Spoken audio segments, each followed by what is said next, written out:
तो हेलो बच्चों, कैसे हैं आप लोग। तो आज हम लोग ह्यूमन हेल्थ एंड डिजीज़ का कैंसर का सीरीज़ देखने जा रहे हैं, जो कि 5 मिनट के अंदर मैं आपको कैंसर का पूरा कॉन्सेप्ट क्लियर कर दूंगा, जो कि आपके नीट एग्ज़ाम के लिए बहुत ही इम्पोर्टेंट होने वाला है। अगर आप मेरे चैनल पर नए हैं तो इस चैनल को लाइक सब्सक्राइब करना बिल्कुल भी ना भूलें और हमारे चैनल को ऐसे ही सपोर्ट करते रहें। तो आइए बिना टाइम वेस्ट करते हुए आगे बढ़ते हैं। ये वीडियो आपके लिए बहुत ही इम्पोर्टेंट होने वाला है। तो आइए अब हम लोग कैंसर को स्टार्ट करते हैं। जो कैंसर होता है वो one of the most dreaded disease होता है, यानी सबसे भयानक बीमारी होता है। कौन? कैंसर। यानी कैंसर से डेथ भी हो सकता है। यानी जो मोर देन 1 मिलियन इंडियंस जो हैं, 1 मिलियन इंडियंस जो होते हैं, इससे बहुत सारे लार्ज नंबर में जो पॉपुलेशन होता है कैंसर जिससे जो पीड़ित जो पर्सन होते हैं उसका डेथ हो जाता है। जो मैकेनिज़्म होता है वो अंडरलाइन डेवलपमेंट कैसे होता है? कैंसर और ऑन्कोजेनिक फॉर्मेशन ऑफ सेल्स के कारण। यानी इसका जो ट्रीटमेंट और कंट्रोल जो होता है वो मेडिसिन के द्वारा भी होता है। मोस्ट इंटेंस एरिया में जो कैंसर होता है वो पहुंचता है। हमारे बॉडी के अंदर सेल ग्रोथ और डिफरेंशिएशन जो होता है वो हाईली कंट्रोल होता है और रेगुलेटेड होता है। नॉर्मल सेल्स जो होता है वो प्रॉपर्टी शो करता है, उसको हम लोग कॉन्टैक्ट इनहिबिशन बोलते हैं, जो कि कॉन्टैक्ट करता है अदर सेल्स जो कि अनकंट्रोल्ड सेल्स हैं। कौन? अनकंट्रोल्ड सेल्स के साथ ये कॉन्टैक्ट करता है और कैंसर सेल अपीयर करता है। यानी कैंसर सेल्स के पास कोई भी प्रॉपर्टी नहीं होता है। जो कैंसरस सेल होता है वो डिवाइड होते रहता है और ट्यूमर्स में कन्वर्ट हो जाता है। कौन? कैंसरस सेल ट्यूमर्स में, यानी मास ऑफ सेल्स, इसको हम लोग ट्यूमर्स भी बोलते हैं, वो कन्वर्ट हो जाता है। जो ट्यूमर्स होता है वो 2 पार्ट के होते हैं। कितने टाइप के होते हैं? 2 टाइप के ट्यूमर सेल्स होते हैं। कौन कौन? तो ट्यूमर्स हमारे 2 टाइप्स के होते हैं। कौन कौन? Benign tumours, malignant tumours. कौन? बेनाइन ट्यूमर्स और मैलिग्नेंट ट्यूमर्स होते हैं। अब हम लोग बात करते हैं बेनाइन ट्यूमर्स के बारे में। तो ये हमारा नॉर्मली जो होता है वो कॉन्फाइंड हो जाता है, रिमेन कॉन्फाइंड रहता है ओरिजिनल लोकेशन से। इन्फेक्टेड बॉडी पार्ट जो होता है वो कैंसर सेल से इन्फेक्ट नहीं हो पाता है, वहाँ पे प्रीड नहीं करता है। मैलिग्नेंट ट्यूमर्स की बात करें तो इसमें मास ऑफ प्रोलिफरेटिंग सेल्स, इसको हम लोग नियोप्लास्टिक और ट्यूमर सेल्स के नाम से भी जानते हैं। इसमें जो सेल्स होता है वो ग्रो जो होता है उसका रैपिडली ग्रो होता है, इन्वेडिंग होता है और जो नॉर्मल टिश्यू होता है उसको डैमेज करता है। किसको डैमेज करता है? अगर ट्यूमर सेल्स हमारा जो उसका मास होता है ट्यूमर सेल्स का, उसका अगर प्रोलिफरेटिंग हो गया तो इसका जो नॉर्मल टिश्यू होता है उसको डैमेज करता है। यानी इसमें नॉर्मल टिश्यू यानी कैंसर सेल्स की बात करें तो कैंसर सेल्स हमारा प्रॉपर्टी शो नहीं करता है। सेल एक्टिविटी हमारा डिवाइड होता है और ग्रो करता है वाइटल न्यूट्रिएंट्स से लड़ने के लिए। सेल्स स्लब जो होता है जैसे ट्यूमर्स वो हमारे डिस्टेंस साइट में पहुंचते हैं, यानी किससे द्वारा? ब्लड के द्वारा न्यू ट्यूमर को फिर से बनाता है। कौन? जब हमारा ट्यूमर्स है वो डिस्टेंट साइट में पहुंच जाएगा ब्लड के थ्रू तो वो क्या बनाएगा? नया ट्यूमर बनाएगा। इसी को हम लोग मेटास्टेटिस के नाम से जानते हैं, जो कि ये हमारा मोस्ट फियर्ड प्रॉपर्टी है मैलिग्नेंट ट्यूमर्स का। कौन? मेटास्टेटिस। अब हम लोग काउज ऑफ कैंसर के बारे में बात करते हैं। क्या? काउज ऑफ कैंसर के बारे में। जो ट्रांसफॉर्मेशन होता है normal sales into cancerous neoplastic cells, वो फिजिकली होता है, केमिकली हो सकता है, बायोलॉजिकल एजेंट्स के द्वारा हो सकता है। इसी को हम लोग कार्सिनोजेंस के नाम से जानते हैं कि आयोनाइजिंग रेडिएशन जो होता है जैसे एक्सरे हो गया, गामा रेज हो गया, और जो नॉन आयोनाइजिंग रेडिएशन हो जाता है कौन? यूवी रे, जो कि यूवी रेस क्या करता है? डीएनए को डैमेज करता है और नियोप्लास्टिक ट्रांसफॉर्मेशन को लीडिंग कर। जो केमिकल कार्सिनोजेन होता है कौन? जो केमिकल कार्सिनोजेन जो होता है वो प्रेजेंट कहाँ पे होता है?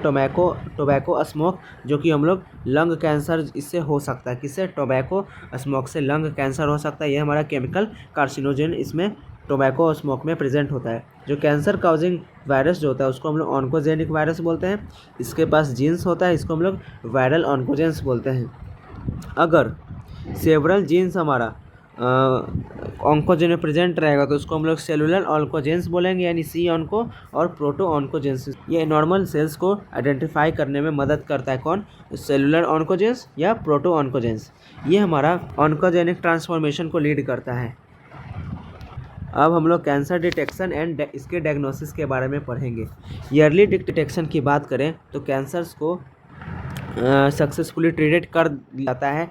ईयरली डिटेक्शन की बात करें तब अगर कैंसर सेल डिटेक्ट रहेगा, इसके 2 पार्ट होते हैं, 2 चीज़ पे बेस्ड होते हैं। कौन कौन है? पहला तो होता है बायोप्सी, दूसरा हिस्टोपैथोलॉजिकल स्टडीज़, यानी histopathological studies of tissues, blood, bone marrow, जो कि यहाँ पे टेस्ट होता है। यानी ये सेल काउंट जो होता है वो इंक्रीज़ होता है किसका केस में? ल्यूकेमिया के केस में हमारा जो सेल्स जो होता है वो उसका सेल काउंट जो होता है वो बढ़ जाता है। यानी बायोप्सी की बात करें तो बायोप्सी में यानी जो सस्पेक्टेड टिश्यू होता है उसको कट कर दिया जाता है थिन सेक्शंस में, जो कि स्टैंड हो जाता है और माइक्रोस्कोप के द्वारा इससे जो पैथोलॉजिस्ट होते हैं वो इसको स्टडीज कर पाते हैं। किसको? हिस्टोपैथोलॉजिकल स्टडी को ये पैथोलॉजिस्ट जो होते हैं वो स्टडी कर पाते हैं। यानी टेक्निक्स की बात करें जैसे रेडियोग्राफी में, यानी रेडियोग्राफी क्या होता है? इसमें एक्सरे यूज़ होता है, सीटी कंपाउंडेड टोमोग्राफी होता है, एमआरआई क्या होता है? तो मैग्नेटिक रेजोनेंस इमेजिंग हमारा जो होता है वो कैंसर्स को डिटेक्ट करता है इंटरनल ऑर्गन्स में। कि मान लीजिए कि बॉडी के अंदर कहाँ पे कौन से ऑर्गन के पास कौन सा सेल हमारा कैंसरस है या नॉर्मल है वो डिटेक्ट करता है। कौन? एमआरआई, सीटी और रेडियोग्राफी जैसे एक्सरे हो गया। जो हमारा कंप्यूटेड टोमोग्राफी जो होता है वो हमारा एक्सरे को यूज़ करता है generate a 3D image internals of an image object. और एमआरआई की बात करें तो जो एमआरआई होता है वो स्ट्रॉन्ग मैग्नेटिक फील्ड्स यूज़ करता है। कौन? एमआरआई, यानी बोले तो magnetic resonance imaging strong magnetic fields को यूज़ करता है और नॉन आयोनाइजिंग रेडिएशन को एक्यूरेटली डिटेक्ट करता है पैथोलॉजिकल और फिजियोलॉजिकल चेंज हमारा लिविंग टिश्यू में हो रहा है या नहीं। Antibodies against cancer specific antigens वो हमारा सर्टेन कैंसर जो होता है उसको डिटेक्शन के लिए मदद करता है। कौन? एंटीबॉडीज़। अब हम लोग कैंसर के ट्रीटमेंट के बारे में पढ़ेंगे। किसके बारे में पढ़ेंगे हम लोग? अब कैंसर के ट्रीटमेंट के बारे में हम लोग अब पढ़ेंगे। यानी कॉमन अप्रोच की बात करें तो कैंसर का ट्रीटमेंट होता है वो सर्जरी के द्वारा होता है, रेडिएशन थेरेपी के द्वारा होता है और इम्यूनोथेरेपी के द्वारा होता है। रेडियोथेरेपी में क्या होता है? तो रेडियोथेरेपी में हमारा ट्यूमर सेल हमारा इरेडिएटेड हो जाता है और प्रॉपर केयर को टेक करता है नॉर्मल टिश्यू में जो कि ट्यूमर मास इसके सराउंडिंग प्रेजेंट होता है। कौन? Normal tissue. Several chemotherapeutic drugs जो होता है वो हमारा कैंसरस सेल को किल करता है। कौन? तो यहाँ से क्वेश्चन बनने के चांस बहुत ज़्यादा है नीट में कि बताइए कौन सा हमारा ड्रग्स क्या कौन सा हमारा एंटीबॉडी कैंसर सेल को किल करता है? तो सेवरल केमोथेरेपेटिक ड्रग्स जो होता है वो हमारा कैंसरस सेल को किल करता है। यानी मेजोरिटी ऑफ ड्रग्स की बात करें तो इसके पास कुछ साइड इफ़ेक्ट्स होते हैं जैसे hair loss, anaemia etcetera. Most cancer जो होता है वो कैसे ट्रीट किया जाता है? वो सर्जरी के द्वारा, रेडियोथेरेपी के द्वारा और केमोथेरेपी के द्वारा। जो पेशेंट्स होते हैं जो पेशेंट्स होते हैं वो बायोलॉजिकल रिस्पॉन्स को मॉडिफाई करते कैसे? अल्फ़ा इंटरफेरॉन से, जो कि इम्यून सिस्टम को हमारा एक्टिवेट करता है और ट्यूमर्स को क्या करता है? डिस्ट्रॉय करता है। कौन? Alpha interferon. तो यहाँ से क्वेश्चन बनने के चांस भी बहुत ज़्यादा है नीट के एग्ज़ाम में कि कौन सा हमारा बायोलॉजिकल रिस्पॉन्स हमारा या कौन सा एंटीबॉडी हमारा इम्यून सिस्टम को एक्टिवेट करता है और ट्यूमर को डिस्ट्रॉय करता है। तो अल्फ़ा इंटरफेरॉन से हमारा जो है वो हमारे बॉडी के इम्यून सिस्टम को एक्टिवेट करता है यानी बढ़ाता है और ट्यूमर सेल्स को ख़त्म कर देता है। तो ये था हमारा कैंसर सेल्स के बारे में वन शॉट रैपिड रिवीजन, जो कि आपका नीट एग्ज़ाम के लिए बहुत ही इंपॉर्टेंट होने वाला था। अगर मेरा वीडियो आपको पसंद है इस वीडियो को लाइक सब्सक्राइब करना बिल्कुल